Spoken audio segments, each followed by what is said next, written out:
साहिब साहिब की सतनाम, साहिब की सतनाम। तो आज परमात्मा की अपार कृपा से लुधियाना में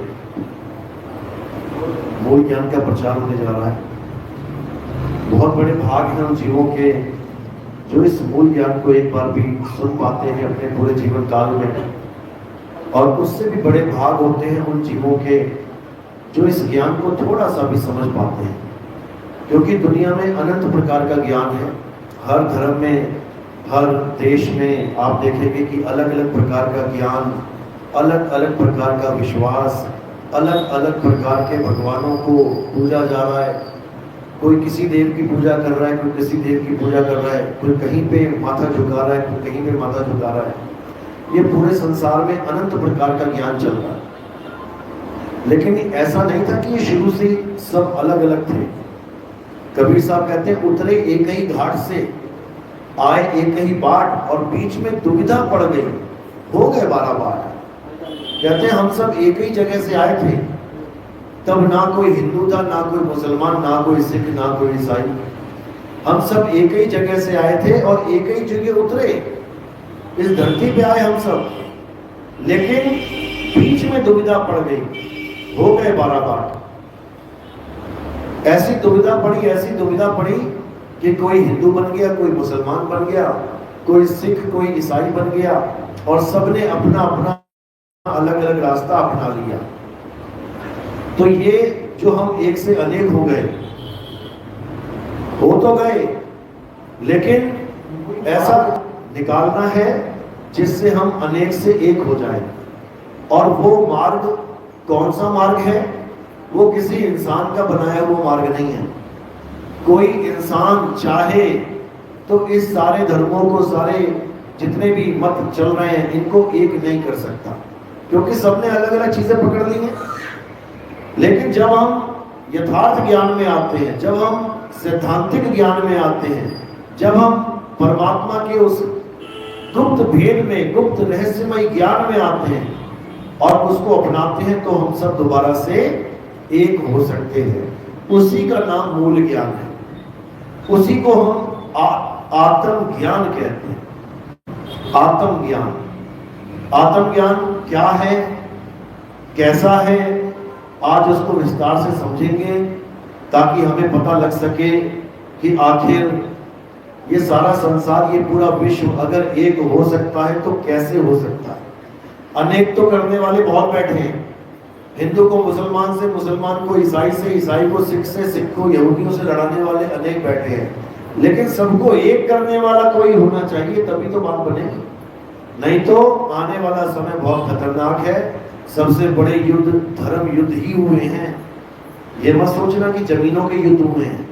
जमीनों के युद्ध सेकेंडरी हैं। पहला युद्ध होता है धार्मिक युद्ध। देख लो हिंदुस्तान में जो झगड़े हो रहे हैं, कोई जमीनों के झगड़े थोड़ी नहीं है। एक ही दिन में पूरा शहर बंद हो जाता है, कर्फ्यू लग जाता है, गाड़ियां जल जाती हैं, सरकारी बसों को आग लगा दी जाती है। क्या ये सब? ये केवल धार्मिक झगड़े हैं और कोई ज्ञान वाले झगड़े नहीं है। ये महा अज्ञानता के झगड़े हैं। तो आज ये झगड़ों को शांत कैसे किया जा सकता है, आज उस पर विस्तार से चर्चा करेंगे। और हमारे संतों की वाणियों को, हमारे पवित्र ग्रंथों की वाणियों को, जैसे गीता है, बाइबल है, कुरान है, इसमें से सार निकाल के देंगे कि आखिर सार क्या है, सार संदेश क्या है। कहते हैं इस्लाम अमन का नाम है, हमारा धर्म वसुधैव कुटुंबकम।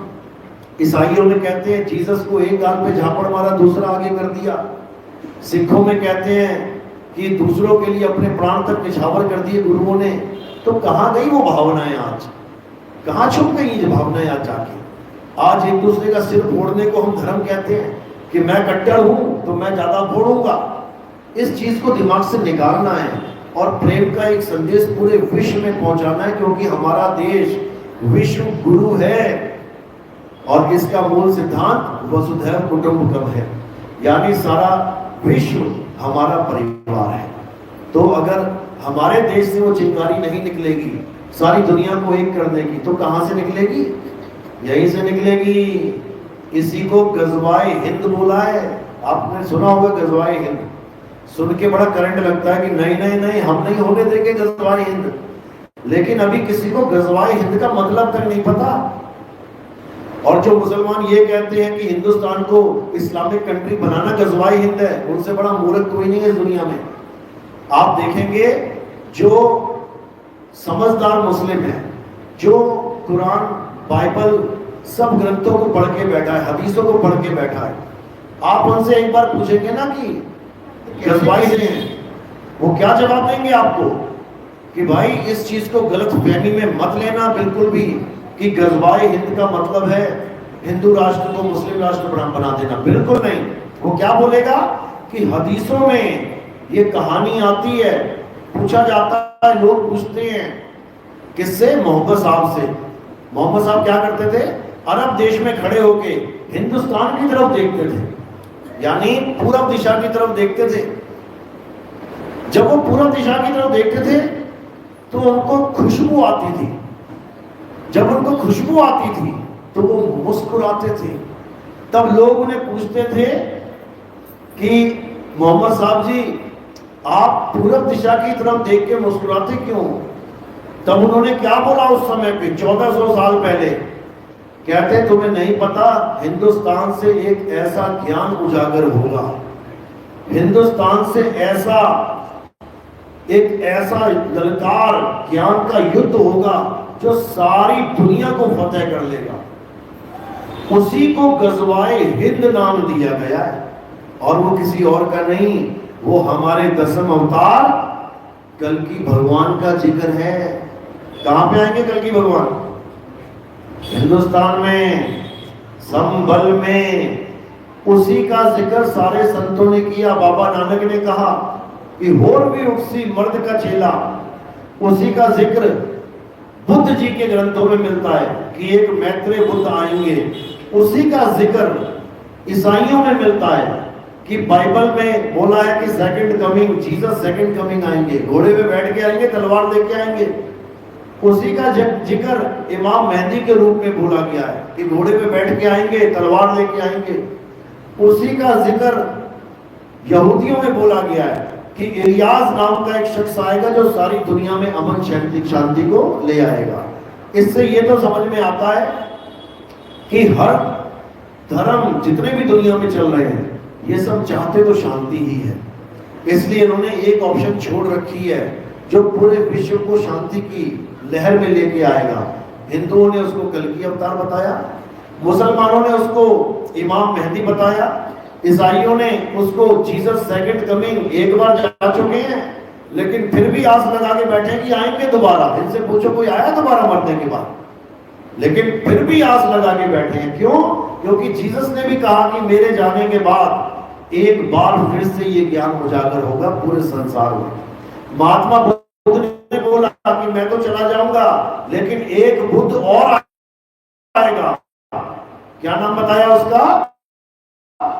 मैत्रेय बुद्ध। नेट पे सर्च करोगे मिल जाएगा। यानी हर संत ने जब धर्म के नाम पे इतना ज्यादा खून खराबा होने लग जाएगा, धर्म के नाम पे लोग एक दूसरे की जान के दुश्मन बन जाएंगे, जब प्राकृतिक आपदाएं इतनी ज्यादा हो जाएंगी कि गली गली में डर बैठ जाएगा मौत का, भूकंप आएंगे, सुनामी आएंगी, पूरे शहर जल जाएंगे। यूएसए में देखो क्या हुआ, पूरा शहर लॉस एंजलिस नंबर 1 पे था, आग की ढेरी बन गया। उसके बाद इस संसार में एक ऐसी गूंज गूंजेगी जो पूरे विश्व को एक कर देगी।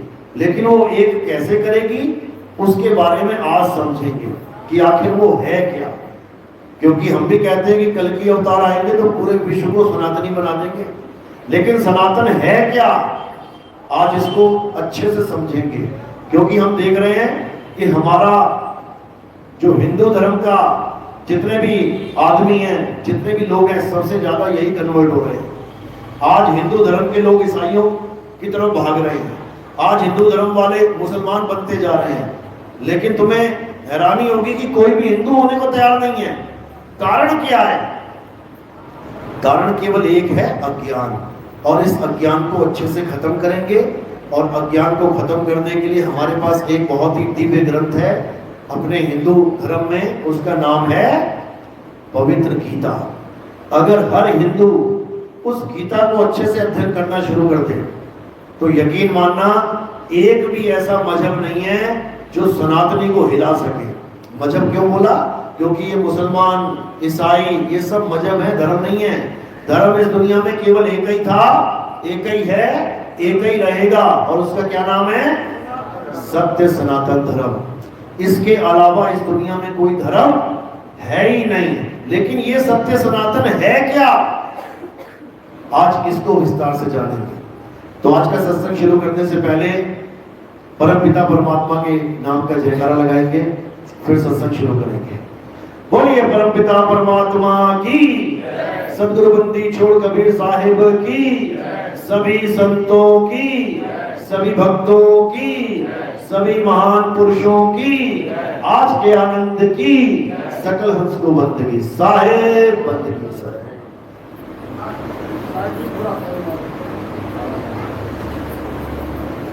तो आज इस मूल ज्ञान का उद्घोष लुधियाना में होने जा रहा है। जय साहिब।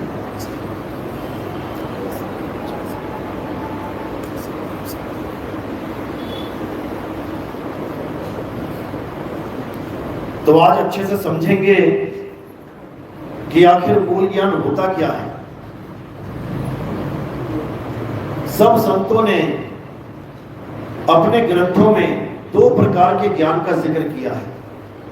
हर धर्म में, हर ग्रंथ में क्या बताया गया कि एक जिसे पवित्र ज्ञान कहते हैं और दूसरा जिसे मूल ज्ञान कहते हैं। ये दो प्रकार का ज्ञान पूरे विश्व में चलन में है। पहले प्रकार का जो ज्ञान है पवित्र ज्ञान, इसको क्या कहते हैं, ये क्या होता है? पवित्र ज्ञान का मतलब होता है जब आप दुनिया के जितने भी पाप कर्म हैं, उल्टे कर्म हैं, गंदे कर्म हैं, इसको छोड़ के आप अपनी भक्ति में लीन होते हैं। कौन सी भक्ति में? जो आपके परिवार के द्वारा, आपके समाज के द्वारा, आपके खानदान में जो भक्ति चल रही है, उसको जब आप अपना लेते हैं तब उसको पवित्र ज्ञान कहते हैं। जैसे हिंदू धर्म में कोई पैदा हो गया बच्चा, तो उसको ये नहीं पूछा जाएगा कि तुम्हें ये हिंदू धर्म पसंद है कि नहीं है, या तुम्हें कोई और धर्म तो पसंद नहीं है। उसको क्या पकड़ा दिया जाएगा? उसको थाली पकड़ा दी जाएगी मंदिर में, बेटा पूजा करो। उसको जल पकड़ा दिया जाएगा, शिवलिंग पे जल चढ़ाओ। उसको लड्डू पकड़ा दिया जाएगा, भोग लगाओ। ये बचपन से ही वो क्रिया करना शुरू कर देगा। क्यों? क्योंकि उसको परिवार ही वैसा मिला, उसको अपने माता पिता का संस्कार ही वैसा मिला। उसको एक बार भी नहीं कहा जाएगा कि बेटा ये पास ही में एक मस्जिद है, जाओ आज नमाज पढ़ के आ जाओ। मतलब ही नहीं है। तो ये हिंदुओं को मिल गया। अब मुसलमानों को क्या मिलेगा? मुसलमान को मिलेगा 5 टाइम की नमाज, कुरान और कलमा। हर मुसलमान बच्चे को यही दिया जाएगा। बचपन से ही उसे जहां ज्ञान सीखने के लिए भेजा जाएगा मदरसे में, वहां केवल और केवल इस्लाम धर्म की ही बातें बताई जाएंगी। एक बार भी नहीं बताया जाएगा कि गीता में भी कोई दिव्य ज्ञान है, गीता में भी कोई एक लाइन, कोई एक बात सच्ची लिखी है, हमें वो भी पढ़ लेनी चाहिए। कभी नहीं बताया जाएगा। वहां बस कूट कूट के ये भर दिया जाएगा कि जो कुरान पाक में लिखा है बस वही सच है। वही हाल ईसाइयों का है। जो ईसाई बच्चा पैदा हो गया ईसाइयों के घर में, अब उसको सीधे चर्च का रास्ता दिखाया जाएगा, उसको ईसा मसीह से जोड़ दिया जाएगा। यहोवा यहोवा हालेलुया हालेलुया करते पूरा जीवन बिता देंगे। एक बार भी ये नहीं कहा जाएगा कि दूसरे धर्मों में कुछ अच्छी चीजें जाके देख लो, शायद वो तुम्हें अच्छा लगे। नेवर, मतलब ही नहीं है। सिख धर्म में भी सेम ही कहानी है। सरदारों का बच्चा सरदार ही बनेगा, जाके गुरुद्वारे में माथा टेकेगा, ग्रंथ पढ़ेगा, वाणियां गाएगा, उसे किसी से मतलब नहीं है। ठीक है, कई जगह बहुत अच्छा विचार है कि सिख धर्म सब धर्मों को एक मान लेता है, हर जगह लंगर लगाता है, बहुत अच्छी बात है, क्योंकि अच्छे और बुरे हर जगह इंसान मिलेंगे आपको।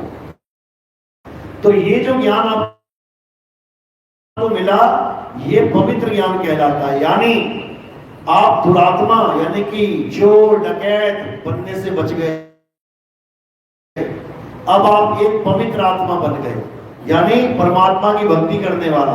वो बात अलग है कि हिंदू के हिसाब से या मुसलमान के हिसाब से, लेकिन भगवान की भक्ति कर रहे हो, किसी एक ताकत को मान रहे हो, उससे डर रहे हो, पाप करने से बच रहे हो, इतना बहुत है तुम्हें एक पवित्र आदमी, पवित्र इंसान, पवित्र आत्मा कहने के लिए, बहुत है इतना। अब जो अगला ज्ञान है जिसे मूल ज्ञान कहते हैं, वो जरा अलग है, वो बिल्कुल अलग है इससे। उसमें किसी हिंदू, किसी मुस्लिम, किसी सिख, किसी ईसाई की किसी ज्ञान की जरूरत पड़ती ही नहीं है। वो ज्ञान क्या है? वो ज्ञान मूल यानी जड़ की तरह है। जैसे आप कोई पेड़ देखेंगे, ऊपर पेड़ में टहनियां हजारों होंगी, फल फूल हजारों लगे होंगे, लेकिन जब नीचे उतरोगे तो वो सारी टहनियां कहां मिल जाएंगी? आके एक तने में मिल जाएंगी, और वो तना किससे खड़ा है? जड़ के सहारे खड़ा है। यानी नाना प्रकार के धर्म टहनियां मान लो, हिंदू, मुस्लिम, सिख, ईसाई, नाना प्रकार के धर्म, बौद्ध, जैन और भी दुनिया भर के हैं, हमें तो पता ही नहीं है कौन कौन से देश में क्या क्या चल रहा है। लेकिन जब आप इनके नीचे उतरेंगे यानी गहराई में जाके देखेंगे, तो जो एक जड़ मिलेगी आपको, वो जड़ क्या है? वो सत्य सनातन है। उस एक जड़ से ही ये पूरा पेड़ फूल रहा है, लेकिन हम केवल पेड़ों की शाखाओं को पकड़ के बैठ गए हैं, हम जड़ को भूल गए हैं। बस यही कारण है कि समाज में आज देशों में जितने भी धर्म के नाम पे अलग अलग अलग अलग संस्थाएं चल रही हैं, ये सब अपनी जड़ को भूल गए हैं। और जड़ क्या है? जड़ है आत्मा। जड़ है आत्मा, जिसकी महिमा गीता में भरी पड़ी है। किसने करी है महिमा उसकी? कृष्ण जी ने। जब आप गीता का ज्ञान उठा के देखेंगे तो आपको पता लगेगा कि कृष्ण जी ने एक बार भी ये नहीं कहा कि मेरे शरीर की पूजा करो, या मेरा नाम जपो, या मेरे मंदिर बनाओ, या मेरे किसी भी मेरे नाम पे कोई हवन यज्ञ कर डालो। ऐसा कुछ नहीं बोला गया। क्या बोला गया? केवल एक ही चीज समझाई गई अर्जुन को। अध्याय 2 पढ़ेंगे, पूरा विस्तार में मिल जाएगा। क्या कहते हैं? हे अर्जुन, इस दुनिया में केवल एक ही सत्य है, उसके अलावा जो कुछ भी तुम्हें दिख रहा है वो असत्य है। तो सत्य क्या है? हे अर्जुन, केवल आत्मा ही सत्य है। और किसके लिए सत्य है? हिंदुओं के लिए? बिल्कुल नहीं। आत्मा मुसलमानों के लिए भी सत्य है, ईसाइयों के लिए भी सत्य है, सिखों के लिए भी सत्य है। वो आत्मा सब जीवों के लिए सत्य है। क्यों? क्योंकि आत्मा ही है जो हम सब का जीवन का कारण है। आज हमारा शरीर चल रहा है किसकी वजह से? आत्मा की वजह से। आज हम जयकारे लगा रहे हैं, जय श्री राम। मुसलमान गा रहा है अल्लाहू अकबर, सिख भाई बोल रहा है जो बोले सो निहाल, सत श्री अकाल। ईसाई बोल रहा है यहोवा यहोवा। किसकी वजह से? आत्मा की वजह से। आत्मा है तो तुम कुछ भी जयकारे लगाओ, कुछ भी बोलते जाओ, और अगर आत्मा नहीं है तो कुछ भी नहीं है। इसलिए कृष्ण जी ने समझाया कि हे अर्जुन, इस दुनिया में केवल एक सत्य है और वो है आत्मा। आत्मा का ना तो कभी जन्म होता है, ना ही आत्मा की कभी मृत्यु होती है। आत्मा ना तो किसी शस्त्र के द्वारा काटी जा सकती है, ना तो जल इसे भिगो सकता है, ना वायु इसे सुखा सकती है। इसका कोई कुछ नहीं बिगाड़ सकता। हे अर्जुन, ये आत्मा परम सत्य है, ये आत्मा सत्य सनातन है। तो इस दुनिया में एक ही सनातन है, और उसी सनातन को हमने अपने जीवन में उतारना है। सनातन क्या है? अध्याय 2 24वां श्लोक, गीता में क्या कहते हैं? हे अर्जुन, ये आत्मा अछेद्य है, ये आत्मा अखंड है, ये आत्मा अचल है, ये आत्मा सदा स्थिर रहने वाला, इसको कोई हिला नहीं सकता। ये आत्मा पुरातन है, ये आत्मा ही सत्य सनातन है। यानी जो हम कहते हैं कि हम सनातनी हैं, हमारा धर्म सत्य सनातन है, तो सत्य सनातन धर्म का मतलब क्या है? जो अपनी आत्मा को जान लेगा, जो अपनी आत्मा का दर्शन करेगा, जो अपनी आत्मा का अनुभव करेगा, वही सनातनी है। और कोई सनातनी नहीं है कि आत्मा के अलावा किसी पेड़ की पूजा करने को सनातनी कहते हैं, या किसी जानवर की पूजा करने को सनातनी कहते हैं, या किसी पत्थर की पूजा करने को सनातनी कहते हैं। बिल्कुल नहीं कहते। सनातनी एक था, एक है, एक रहेगा। और सनातनी क्या है? हे अर्जुन, जो अपनी आत्मा में रमण करते हैं, अध्याय 3 17वां श्लोक पढ़ो, इसको घोट के पी जाओ जीवन में, अगर सच में सत्य सनातनी बनना है। तो कहते हैं, हे अर्जुन, जो अपनी आत्मा में रमण करते हैं, जो अपनी आत्मा में तृप्त हैं, जो अपनी आत्मा में संतुष्ट हैं, उनके लिए कोई धार्मिक कर्म कर्तव्य लागू ही नहीं होता। यानी उसे अब किसी पवित्र ज्ञान की जरूरत नहीं है, अब उसे मूल ज्ञान मिलने वाला है। यानी अगर वो हिंदू है और पूरी उम्र किसी मंदिर में मत्था टेकने ना जाए, अगर वो मुसलमान है और पूरी उम्र किसी मस्जिद में मत्था टेकने ना जाए, अगर वो ईसाई है, सिख भाई है और पूरी उम्र किसी चर्च या गुरुद्वारे में भी ना जाए, लेकिन अगर अपनी आत्मा को जान ले, तो 101% उसका कल्याण हो जाएगा। उसका जन्म मरण का बंधन हमेशा हमेशा के लिए टूट जाएगा।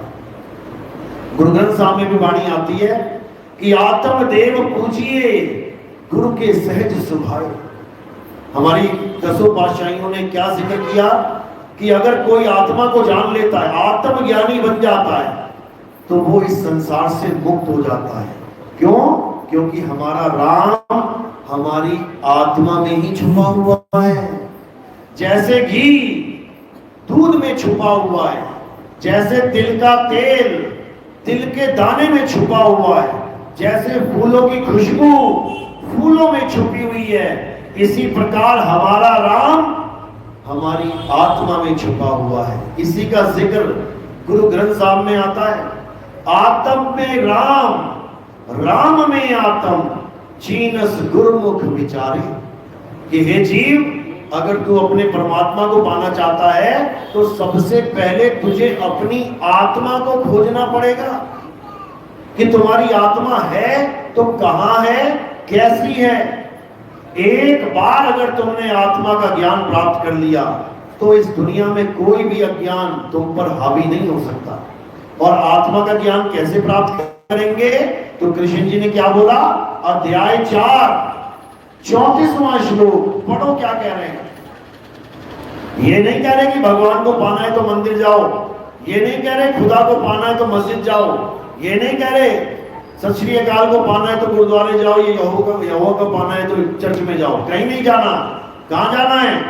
हे अर्जुन, अगर तुम आत्मा रूपी सत्य को पाना हो तो तुम ऐसे तत्वदर्शी संत की शरण में जाओ जो असत्य और सत्य दोनों प्रकार के तत्वों को जानता है। वो क्या करेगा? वो तुम्हारे जीवन से असत्य को हटा देगा और तुम्हें सत्य के साथ जोड़ देगा, सत्य से तुम्हारा संग करवा देगा। तब तुम क्या हो जाओगे? सत्संगी हो जाओगे। तो अध्याय 4 34वें श्लोक में और क्या बताया कि तुम उसके पास जाओ और क्या करो? दंडवत कर उसकी सेवा करके छल कपट रहित होकर उससे ज्ञान की दीक्षा मांगो। उससे पूछो कि आत्मा को कैसे प्राप्त किया जा सकता है। क्यों? क्योंकि आत्मा ही है जो 24 घंटे तुम्हारे साथ है। ना मंदिर 24 घंटे तुम्हारे साथ रह सकता है, ना किसी भगवान की मूर्ति 24 घंटे तुम्हारे साथ रह सकती है, ना किसी मस्जिद में कुरान पाक तुम्हारे 24 घंटे साथ रह सकती है, ना बाइबल तुम्हारे साथ 24 घंटे रह सकती है। कोई वस्तु तुम्हारे साथ 24 घंटे नहीं रह सकती। कौन रहता है तुम्हारे साथ 24 घंटे? आत्मा 24 घंटे तुम्हारे साथ है, लेकिन फिर भी हमें उस आत्मा का ज्ञान ही नहीं है। हमें आत्मा को छोड़ के हर चीज का ज्ञान है। सुई से लेके हवाई जहाज तक बना लिया हम लोगों ने। हम लोग धरती से लेके आसमान तक नाप रहे हैं। हमें हर चीज की खबर पता लग रही है, केवल एक चीज से अनभिज्ञ हैं, और वो है आत्मा। उसी आत्मा का ज्ञान देने के लिए कृष्ण जी को गीता बोलनी पड़ी। ये गीता केवल अर्जुन के लिए नहीं बोली थी। अगर केवल अर्जुन के लिए बोली होती तो हम तक गीता कभी पहुंच ही ना पाती। असल में ये गीता किसके लिए बोली गई? ये गीता पूरे विश्व के लिए बोली गई है, ताकि पूरा विश्व इस गीता के ज्ञान को समझे और ये जितना भी धर्म के नाम पर मतभेद है ये सब खत्म हो जाए और सब वापस से सत्य सनातनी हो जाएं। क्योंकि अभी क्या बन बैठे हैं? अभी सत्य सनातन को भूल गए हैं और क्या पकड़ लिया है? ये मेरा धर्म, ये तेरा धर्म, ये उसका धर्म, ये फलाना, ये ठिकाना धर्म। धर्म केवल एक था, एक है और एक रहेगा, और वो है सत्य सनातन धर्म। और इसको कोई नकार नहीं सकता, क्योंकि हर धर्म की आप देख सकते हो कब शुरू हुआ है, वो उसकी मियाद क्या है आप देख सकते हो। कितने 100 साल पहले चालू हुआ, हर धर्म आप जान सकते हो। लेकिन एक ऐसा धर्म है सत्य सनातन धर्म, जिसका कोई आदि और अंत नहीं है। कोई बता ही नहीं सकता कि ये सत्य सनातन धर्म कब चालू हुआ। क्यों? क्योंकि आत्मा ही सत्य सनातन है। तुम राम जी की डेट ऑफ बर्थ पता कर सकते हो, तुम श्याम जी का डेट ऑफ बर्थ पता कर सकते हो, तुम मोहम्मद साहब का डेट ऑफ बर्थ पता कर सकते हो, तुम ईसा मसीह का डेट ऑफ बर्थ पता कर सकते हो, तुम सबका डेट ऑफ बर्थ पता कर सकते हो। किसका डेट ऑफ बर्थ नहीं जान सकते? आत्मा का। क्यों? क्योंकि आत्मा का कोई डेट ऑफ बर्थ है ही नहीं। ये आत्मा अजन्मा है, ये आत्मा नित्य है, ये आत्मा शाश्वत है, ये आत्मा पुरातन है, ये आत्मा सत्य सनातन है। इतना तो समझ में आ गया। लेकिन अब आत्मा का ज्ञान क्या है? आत्मा का ध्यान क्या है? आत्मज्ञानी करता क्या है? अब इसको समझना है। जैसा कि नाम में ही अर्थ छुपा है, आत्मा। आत्मा का मतलब क्या होता है? आत्म में आ। आत्म मतलब खुद में। जब हम कहते हैं अपनी आत्म कथा लिखो, तो किसकी कथा लिखते हो? गांधी जी की, नेहरू जी की? किसकी लिखोगे? खुद की। आत्म कथा यानी खुद की कथा। अगर कोई कहे कि मैं आत्महत्या करना चाहता हूं, तो किसकी हत्या करना चाहता है वो? पड़ोसी की। किसकी? खुद की। अगर कोई कहे कि मैं आत्म रक्षा के लिए ये पिस्तौल लेके घूम रहा हूं, तो किसकी रक्षा के लिए घूम रहा है? पड़ोसियों की, ये गांव वालों की? खुद की। जहां आत्म शब्द जुड़ जाए वहां खुद से मामला जुड़ जाता है। जैसे कोई कहे मैं आत्मनिर्भर हूं, इसका मतलब क्या है? वो अपने चाचा ताया दादा पे निर्भर है। किस पे निर्भर है वो? खुद पे। तो जहां पे आत्म जुड़ गया, समझ लो तुम्हारी खुद की बात चल रही है वहां पे, किसी और की नहीं। इसी प्रकार जब हम कहते हैं कि आत्म ज्ञान, आत्म ज्ञानी, तो वो किसकी बात चल रही है? खुद की। आत्म ज्ञानी कभी किसी दूसरे का नाम नहीं जपता। आत्म ज्ञानी कभी किसी दूसरे की पूजा नहीं करता। आत्म ज्ञानी आत्मा के अलावा और किसी भगवान को नहीं मानता। क्यों? कारण क्या है? जितने भी भगवान, जितने भी आपको दिखाई दे रहे हैं, इन सब का आना और जाना निश्चित है। सब एक दिन आएंगे और अपनी लीला खत्म करके एक दिन चले जाएंगे। लेकिन आत्मा ना कभी आती है, ना कभी जाती है। आवे ना जावे, जन्मे नहीं मरे, सो निज पीव हमारा हो। यानी वो सदा सदा अचल अखंड अविनाशी है। उस आत्मा की महिमा ही गीता में गाई गई है। उस आत्मा की ही महिमा अष्टावक्र गीता में गाई गई है। उस आत्मा की महिमा वशिष्ठ गुरु ने गाई है। राम जी को जो ज्ञान दिया, आत्मा का ही ज्ञान दिया। उस आत्मा की महिमा संदीपन जी ने गाई है। उस कबीर साहब, नानक जी, रविदास जी महाराज, मीराबाई ने गाई है। लेकिन दुख के साथ कहना पड़ता है कि हमें आत्मज्ञान की अभी एबीसीडी भी नहीं पता। आत्मा नाम सबने सुना है? सबने सुना है ना? अपनी अपनी आत्मा लेके आए हो? कितनी भारी है, उठा के लानी पड़ी क्या? लेके आए हो साथ में? देख लो कहीं भूल ना गए हो, घर में किसी की रह गई हो। सब लेके आए हो? एक बार छू के देखो एक दूसरे के पास आत्मा है? कैसे बताओगे? क्या प्रमाण है?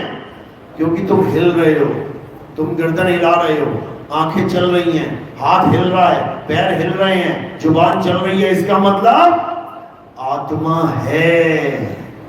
और जब आत्मा नहीं होगी ना शरीर में, तो क्या होगा? आंख हिलेगी नहीं, आंख तो होगी, हिलेगी नहीं। जुबान तो होगी, चलेगी नहीं। पैर तो होंगे, हिलेंगे नहीं। हाथ तो होंगे, उंगलियां होंगी, पर हिलेंगी नहीं। मतलब आत्मा ने शरीर को छोड़ दिया है। तो किसकी वजह से ये शरीर चल रहा है? आत्मा की वजह से। किसका चल रहा है? हिंदू का, मुस्लिम का, सिख का, ईसाई का? सबका चल रहा है। ऐसा कोई है ही नहीं जिसका शरीर बिना आत्मा के चल रहा है। तो यही कृष्ण जी समझा रहे हैं, हे अर्जुन, इस दुनिया में दो प्रकार के तत्व हैं। अध्याय 2 16वां श्लोक पढ़ो अच्छे से।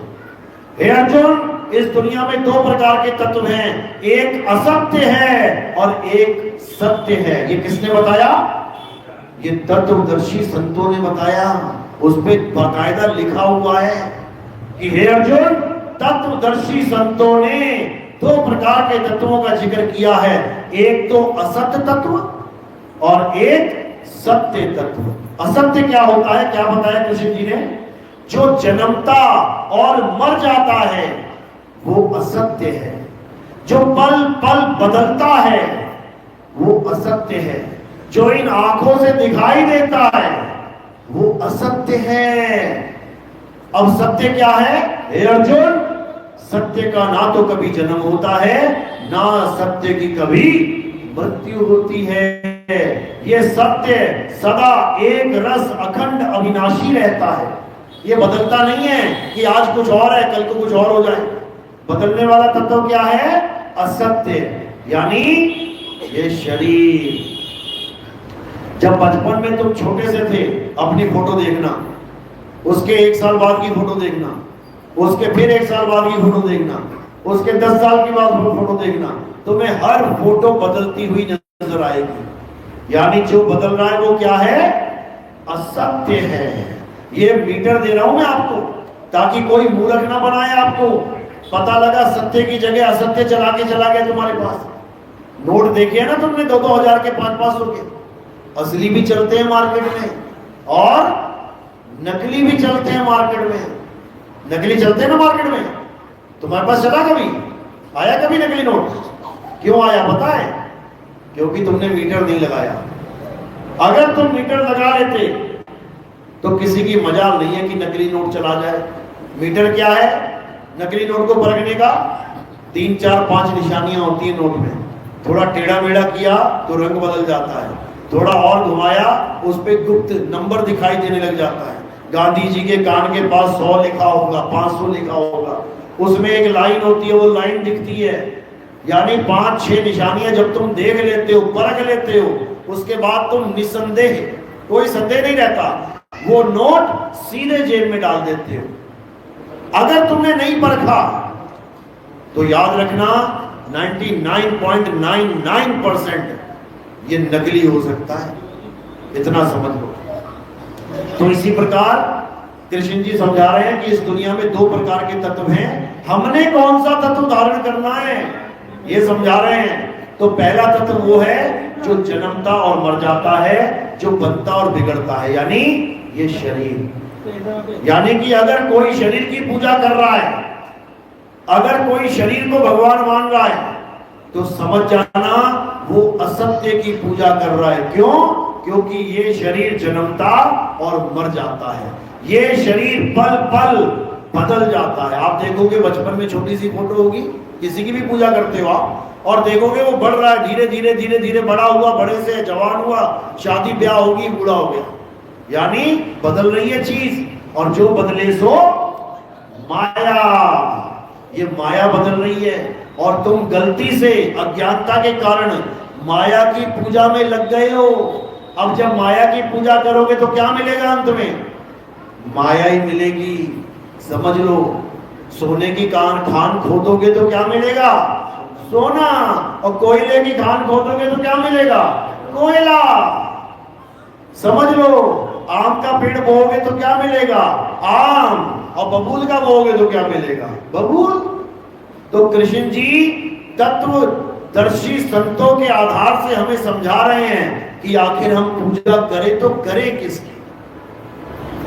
तो अगर हम शरीर हैं, किसी भी शरीर की, केवल मेरा तुम्हारा नहीं, सारे शरीर नाशवान हैं, सारे शरीर बदलते हैं, माया है। कृष्ण जी समझा भी रहे हैं, हे अर्जुन, ये जो मेरी माया तुम्हें दिखाई दे रही है, यानी मेरा जो शरीर तुम्हें दिखाई दे रहा है, ये मेरा सत्य स्वरूप नहीं है। अगर मुझे जानना चाहते हो तो तुम किसी तत्वदर्शी संत के पास जाओ, वो तुम्हें बताएगा कृष्ण क्या है। कहीं ये शरीर को कृष्ण मान के मत बैठ जाना। इसके पैर में तो तीर लग गया था, शरीर खत्म हो गया था, समझ लो। सत्य वो है जिसके तीर छू नहीं सकता। नैनम छिन्दन्ति शस्त्राणि, शस्त्र छू नहीं सकता। नैनम दहति पावका, आग जला नहीं सकती। न चैनम क्रोधन तापे, ना शोषति मारुता, हवा सुखा नहीं सकती, जल भिगो नहीं सकता। वो है सत्य। लेकिन उसको पाए कैसे? क्योंकि इस असत्य की दुनिया में हम रह रहे हैं।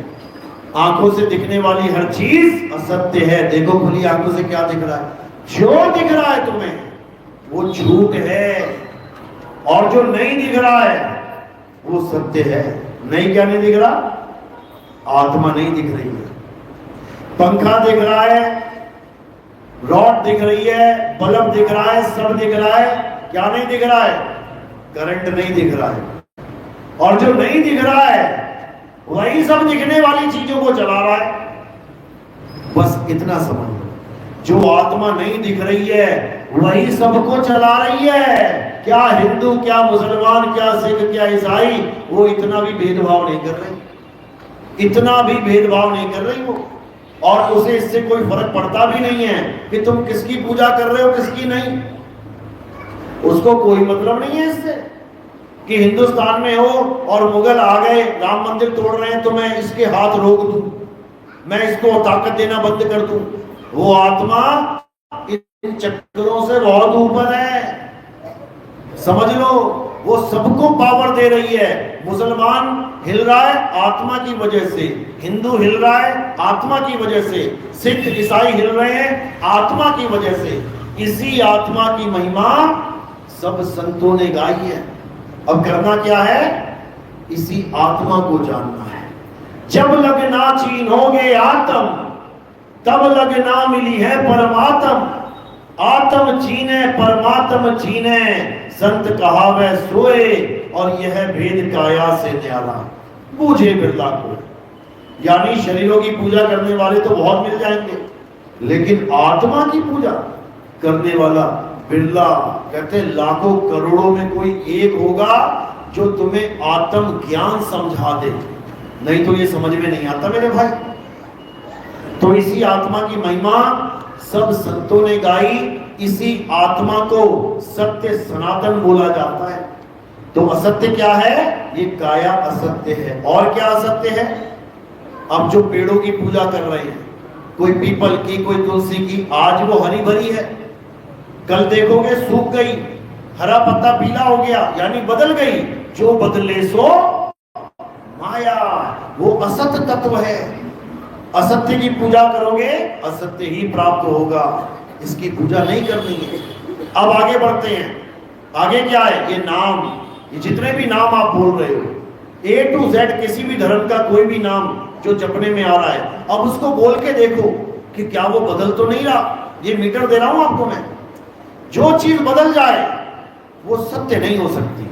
आपका कोई दोस्ती है, कहीं कोई चक्कर पड़ गया पुलिस का, अब वो जाके उसने गवाही दे दी तुम्हारे पक्ष में, और कल को वो बदल जाए, तुम क्या कहोगे?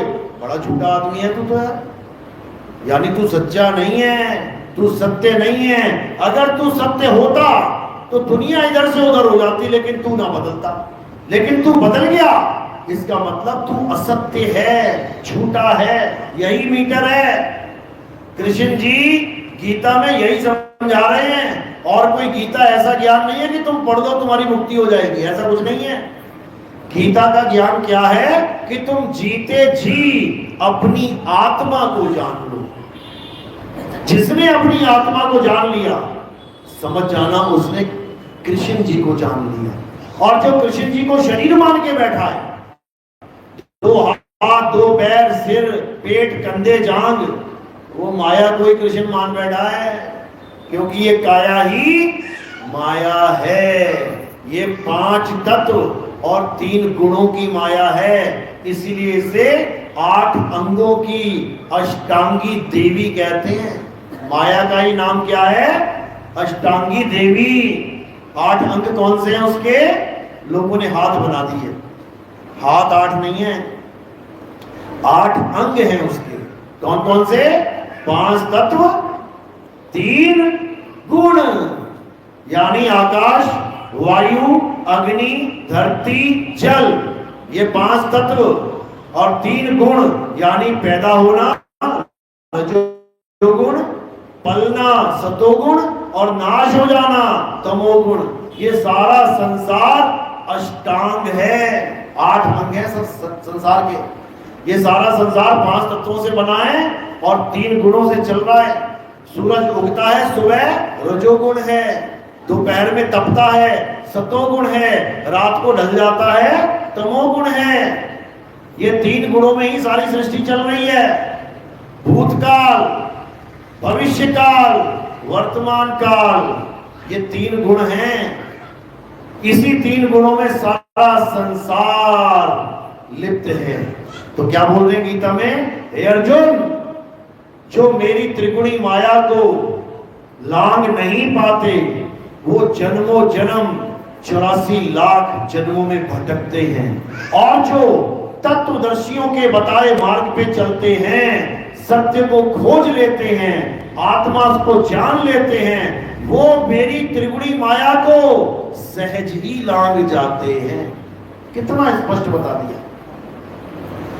इतना खुलासा किसी और ग्रंथ में नहीं मिलेगा तुम्हें, कि तुम बाइबल पढ़ लो, कि तुम कुरान पढ़ लो, कि तुम कोई और ग्रंथ पढ़ लो। गीता में इतना खुलासा कर रखा है कि अगर कोई तत्वदर्शी संत की शरण में बैठ के गीता पढ़ ले तो आपका जन्म सफल ना हो जाए तो कहना। तुम्हें किसी और धर्म में जाने की, छोड़ो, देखने की जरूरत नहीं पड़ेगी, क्योंकि सनातन धर्म अपने आप में इतना समृद्ध है कि आप सोच भी नहीं सकते। तुम आत्मा के बारे में सोच भी नहीं सकते, कैसी होगी आत्मा। नाम तो सुन लिया, लेकिन क्या उसका बोध हो गया? कभी नहीं हो सकता। जैसे मैं कहूं करंट, सुन लिया ना सबने, लेकिन झटका तो नहीं लगा ना। मैं 100 साल तक कहता रहूं करंट करंट करंट, तुम 100 साल तक सुनते रहो करंट करंट, लेकिन झटका नहीं लगेगा। झटका कब लगेगा? जब तुम करंट को छूओगे और एक पल में ज्ञान हो जाएगा। फिर कहना नहीं पड़ेगा, बेटा जो तूने पकड़ा है इसे करंट कहते हैं। उसी वक्त एक तत्क्षण में उसको पता लग जाएगा, बाप रे बाप ये है करंट। नहीं तो सारे मिलके भी उस एक आदमी को समझाना शुरू कर देना जिसको करंट का झटका नहीं लगा है, तुम्हारा सारा जन्म बीत जाए समझाते समझाते कि करंट क्या होता है, लेकिन वो समझ नहीं सकता। जब समझेगा तो एक पल में समझ जाएगा कि बेटा वो बोर्ड लगा है ना, उंगली डाल इसमें, तुझे अभी बताते हैं करंट क्या होता है।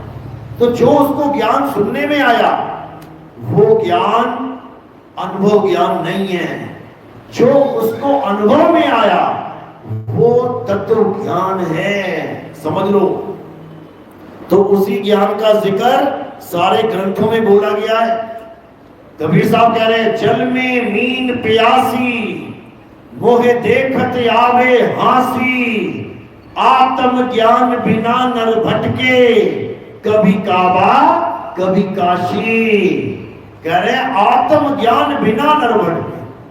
जिस परमात्मा को तुम पाना चाहते हो वो तुम्हारी आत्मा में विराजमान है, लेकिन तुम उसे ढूंढने के लिए कहां कहां जा रहे हो।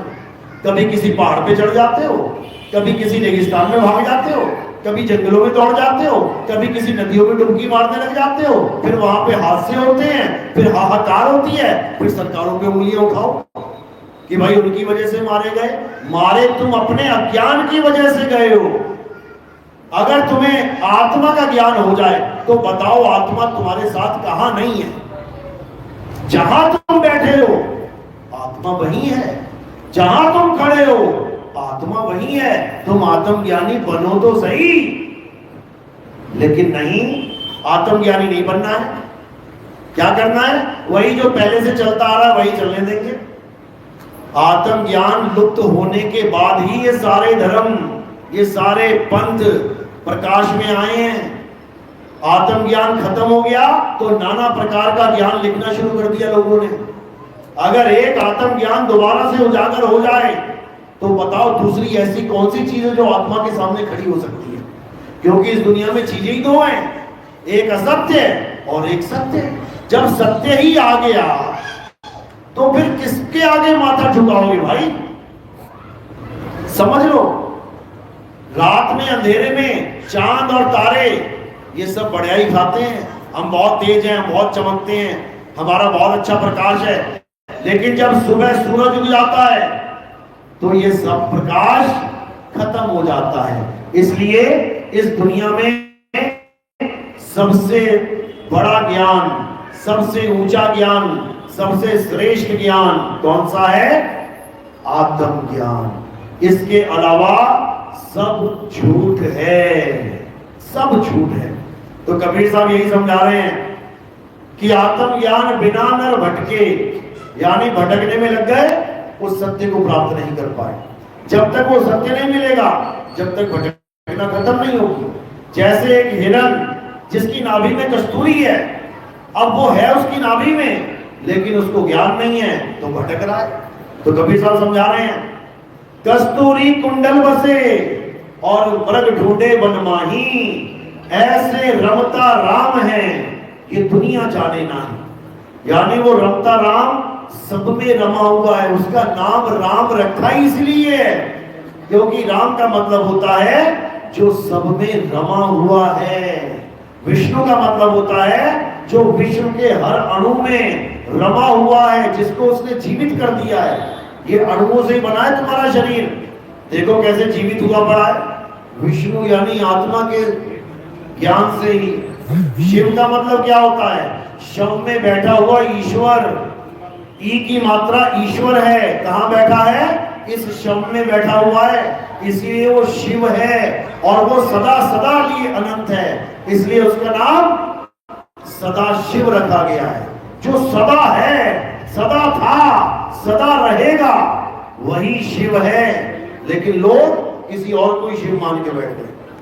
तो यही समझना पड़ेगा कि आत्मज्ञान क्या है, आत्मज्ञान से कैसे मुक्ति होगी, आत्मज्ञान के द्वारा हम कैसे हर तरह के अज्ञान से बच के रह सकते हैं। केवल आत्मज्ञान ही है, नहीं तो इस दुनिया में इतना इतना अज्ञान छुपा हुआ है तुम सोच भी नहीं सकते। गली गली में अज्ञान बिक रहा है, गली गली में पाखंडवाद बिक रहा है। भगवान के नाम पे, अल्लाह के नाम पे क्या क्या चला रखा है तुम सोच के हैरान हो जाओगे। इतना कुछ इस दुनिया में चला रखा है केवल एक ज्ञान के लुप्त हो जाने पर, और वो क्या है? आत्मज्ञान। और जैसे ही आत्मज्ञान आ गया, अब तुम्हें किसी और ज्ञान की जरूरत नहीं पड़ेगी।